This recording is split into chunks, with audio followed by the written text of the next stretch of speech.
Hey everybody, Lady Cheryl here. Welcome back to my channel. And if you're new, I hope you subscribe, share my video if you can. Help this 70-year-old gardener who's been doing this for about 40 years, since 2015 on YouTube, reach a lot of people. Here is my dwarf curly kale. Last spring, they transitioned very well outside. So today I'm going to start the process of putting them in soil, and then I will transplant them outside when the temperatures get a little cooler. And what I'm going to use are these food storage. I bought like 50 of them at one time on sale, and I'm going to show you how I'm going to use these. I'm taking my soldering gun and I'm going to put some drainage holes in these containers. That way I'll have adequate drainage, and that'll cut down mold and fungus. Sure to have an oscillating fan or do this outside so that you don't inhale the fumes that this creates, okay? All right. I started this on July 16th. Inside of the container, I'm going to use this Burpee Natural and Organic Premium Potting Mix. And I do that because I am doing this inside, and I want to make sure that I don't use anything that's going to have insects in it already. And, you know, that way I can keep the gnats down, and I won't have to worry about contaminating you know, my house plants. You guys know I have a lot of house plants. This is just one side of the room. Here is the other side of the room, just to give you an idea of how my obsession, and what a sweet obsession it is to have all of these plants growing in your bedroom. It purifies the air.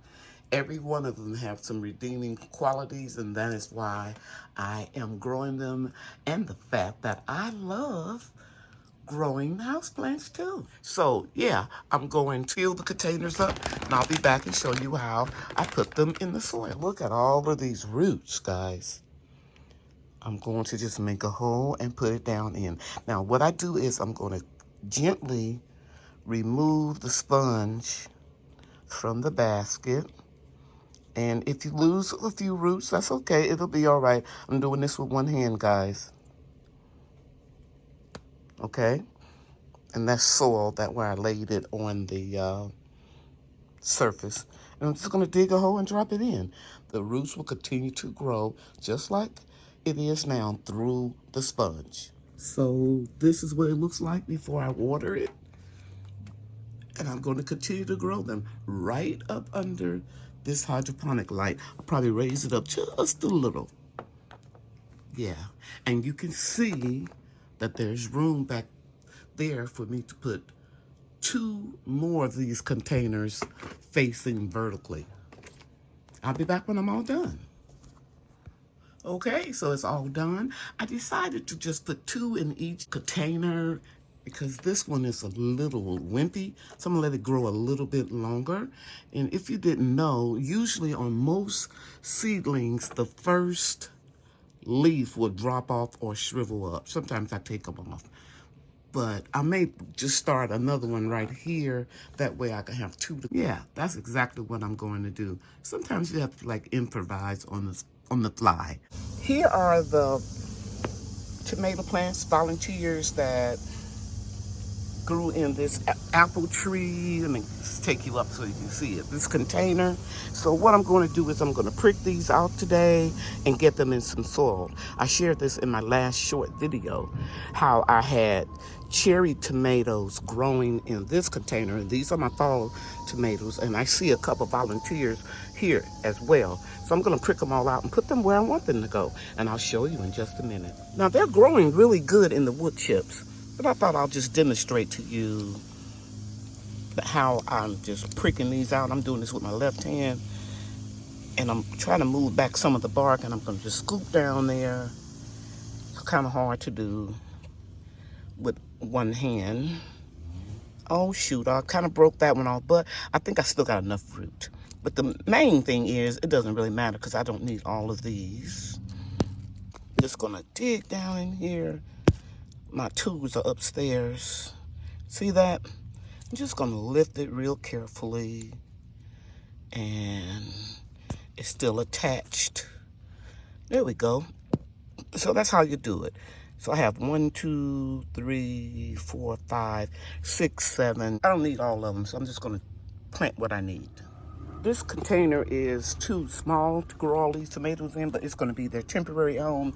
So I'm just gonna put a little hole like that in here. And then I'm gonna pick up this seedling and gently place it in there and press down. And I'm gonna move them later, but right now, I don't have a suitable pot. So I'm just gonna do what I have to do for right now. Let's get that down in there. That was the largest one.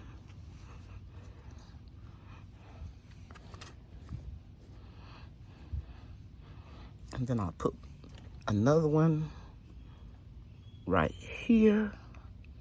Let's get it all the way down. You guys, tomatoes have the ability to produce roots all along the stems. So I'll put another one about right here.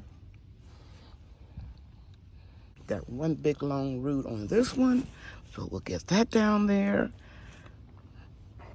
Press down, and the reason why I press down for my new gardeners is so that you don't have any holes or air pockets when you water or it rains. It won't cause root rot. And I got a couple more. I think I'll just put one about right here. Can you see that? Close that up real good, because that's a new one. I shouldn't say new, that's a baby one. And then I have one more, and I'll put it right here. I don't want to go down too deep.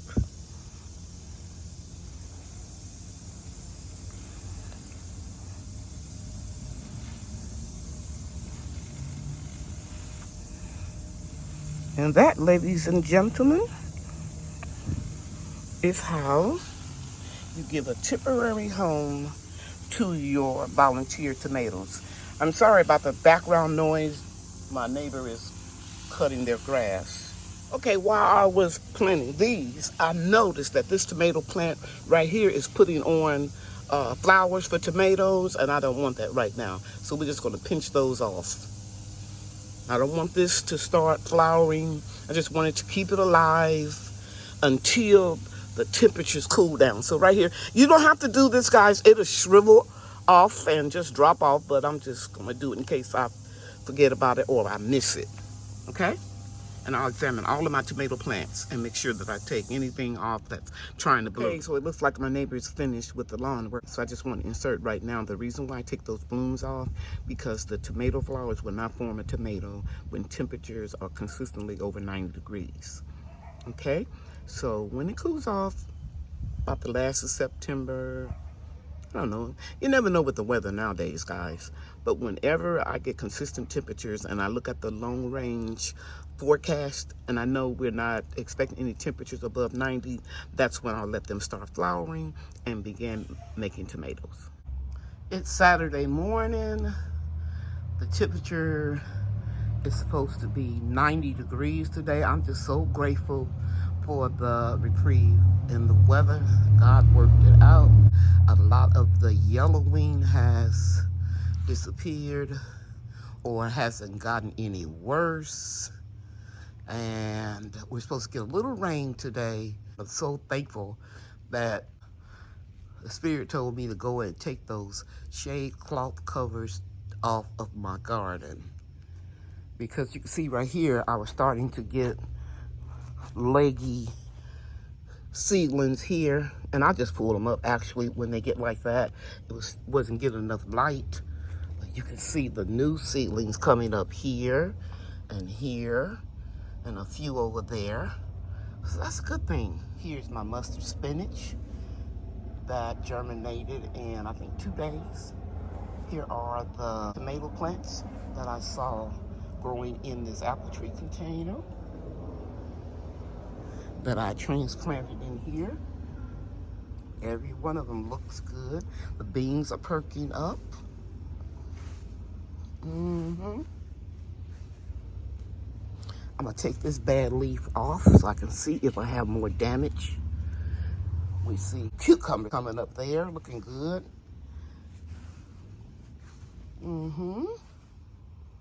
Yeah, everything's looking much better. I harvested all the basil. Last week I'm gonna share with you how I'm drying it. Don't be afraid. You can see where I topped off this basil. Here and here. This is the third plant. And I sprinkled some of the seeds in here, and we'll have more.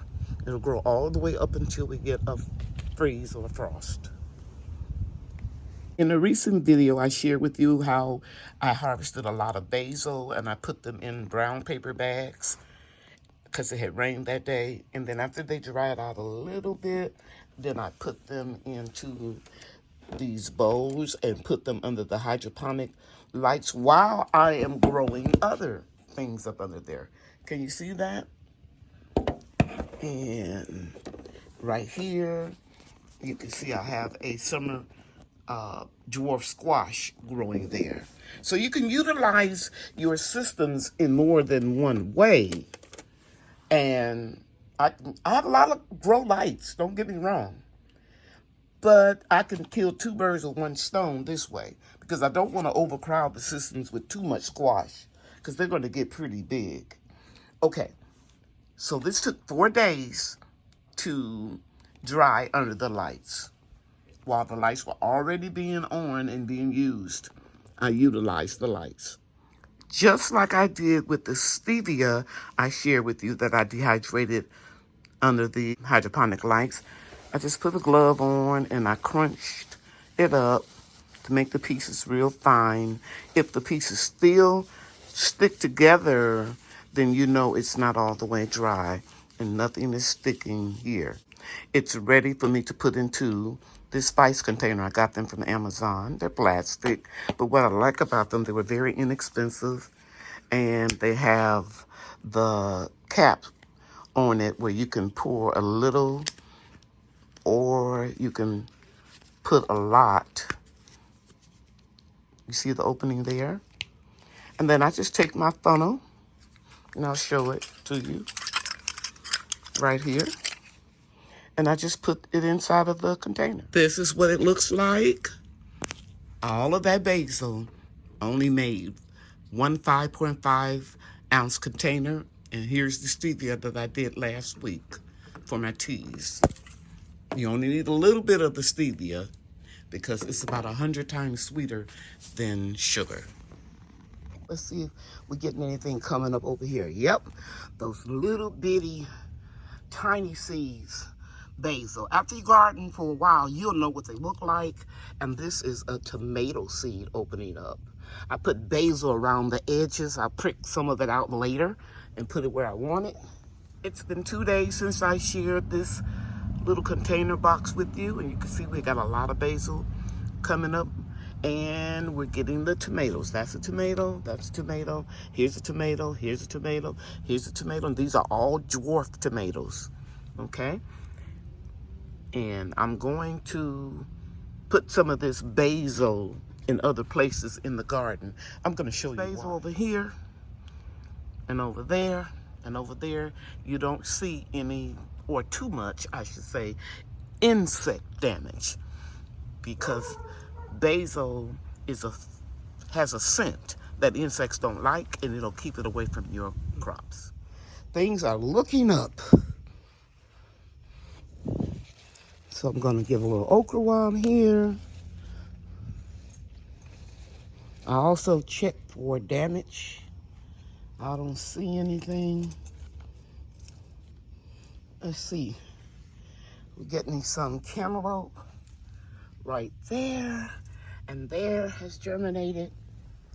and I'll share what it looks like in 2 days. What a difference 2 days make. Look at those 3 cantaloupe seeds.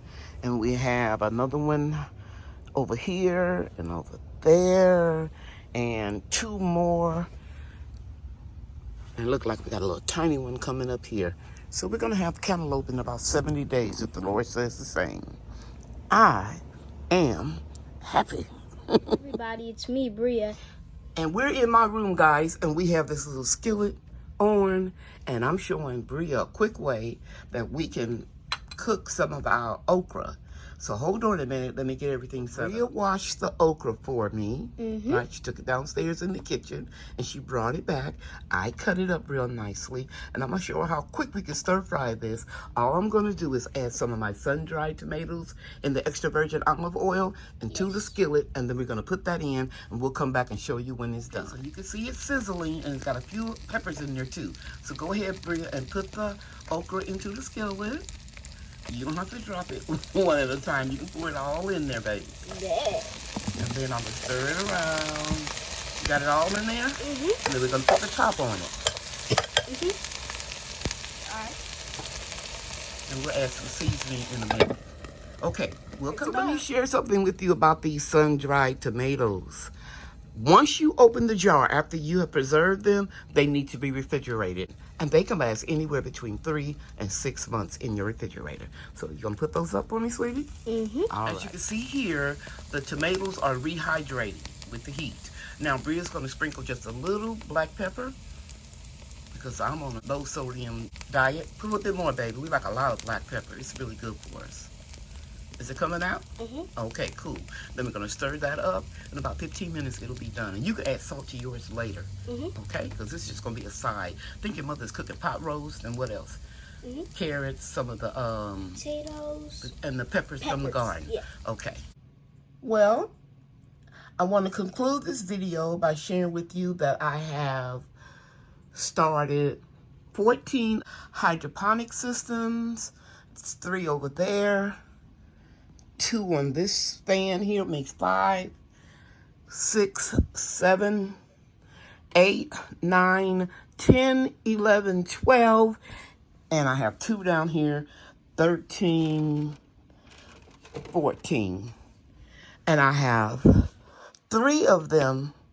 These are the arrow gardens. I have them cleaned out and ready to go, but I'm going to start seeds first. That would be for my fall garden. I'll share more about that in my next video. And I want you to know that I appreciate you watching this video.